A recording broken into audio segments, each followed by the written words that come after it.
Hello everyone. So I wanted to do a quick video explaining how DNS hijacking works. And just think back to our earlier lecture. We were talking about what happens when you type google.com into your web browser. You have to go out to the DNS server and get a routable address. Google.com is not a routable address. You need to get an IP address so that the routers can sort of forward your messages to Google. So what we'd like to do is to get back to the user with his DNS request and say, actually, instead of Google's IP address, go to our IP address. And DNS, sort of by default, has very little in the way of security. So I have packet capture here. I'll make this a little bigger. Hopefully you guys can see that. A packet capture here showing some sort of standard DNS queries. And really, if you look here, this is the main thing that the protocol uses to tell if it's getting the right response. Every query has this ID, and if your response matches that ID, so here you can see the response is matching that ID, then it will accept that response. So what happens if there's two responses and they both have the correct ID? They're both from they both look like they're from the server. Which one will be accepted? It will be whichever one gets there first. So that's not very secure at all. So really, as the attacker, all we have to do is get our message back with the right ID first. So let's go ahead and see how we do that. Alright, so as usual, I'm using pfSense. I'm using my Kali Linux as the attacker, and XP will be my victim. Alright, so there's a couple of things we need to figure out here. So first of all, I'm going to see my attacker's IP. It's 105. And I'm going to use EtherCap to do this attack. So I used to use DNS Spoof, so that's a program kind of like ARP Spoof. The problem is, as I said before, when you do this attack, your reply needs to be before the server, and I just found most of the time DNS Spoof just wasn't fast enough at getting the response back. So the other thing about this attack is that it builds on one that we looked at previously. So we want to get the response back before the legitimate response. What's a good way to do that? A good way to do that would be to man in the middle all the traffic between our actual DNS server and the victim.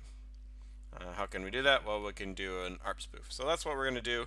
We're going to use EtherCap to do an ARP spoof, and then we're going to replace the correct response for DNS query with our attacking machine. So we're going to redirect the victim to go to a web server that we control. Alright, so how do we do that? First of all, we want to edit this eder.dns file. This is under etc ethercap. So I'm going to do that with gedit. If you don't have gedit installed, apt-get gedit should do the trick. Oops, and that was the wrong file, excuse me. Alright, so you have to scroll down, and here is sort of their default example. Can do other stuff if you want. We'll start with Microsoft, because that's a funny one, according to them. So you see I've overwritten what they had here before with my attacker's IP address, 192.168.1.105. So this is going to redirect the victim to this attacker, to this IP address, and we're going to want a web server running on our attacker. So to do that, do service Apache 2 start. So we're going to start a web server. Later on, we're going to investigate how we can use this web server to sort of actually get something out of the attacker, to compromise the attacker. But let's right now just focus on getting the attacker to visit this or the victim to visit this web server. All right, so we've edited our eder DNS. We've started the web server. So now it's time to go ahead and start EtherCap. So there's two ways to interact with EtherCap. There's the GUI and there's the command line version. We'll go with the GUI today, graphical user interface. So it's going to ask you what to do. So we'll go with unified sniffing.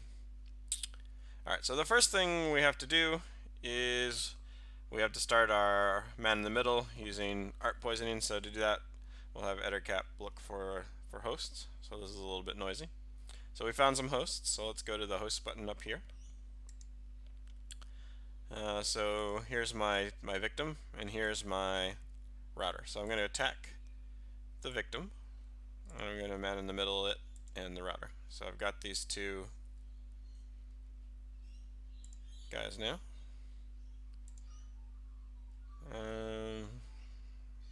Go ahead and art poison these guys.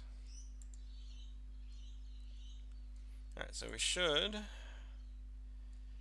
be ready. So we want to go ahead and check that DNS spoofing is loaded. So to plugin, so that was already done. So you go to plugins, manage plugin,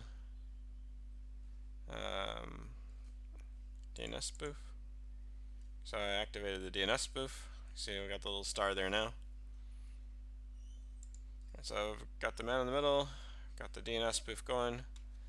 Let's go back to my victim. And here, I'm just going to go ahead and flush my DNS cache. I may already have visited Microsoft.com previously and I know the correct address, in which case it might just use that one. So I'll go ahead and do that. So now, what did I spoof? I spoofed Microsoft.com.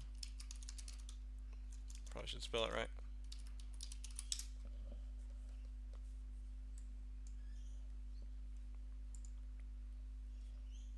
And here we go. We see that we spoofed Microsoft.com. This is the default Apache 2 page.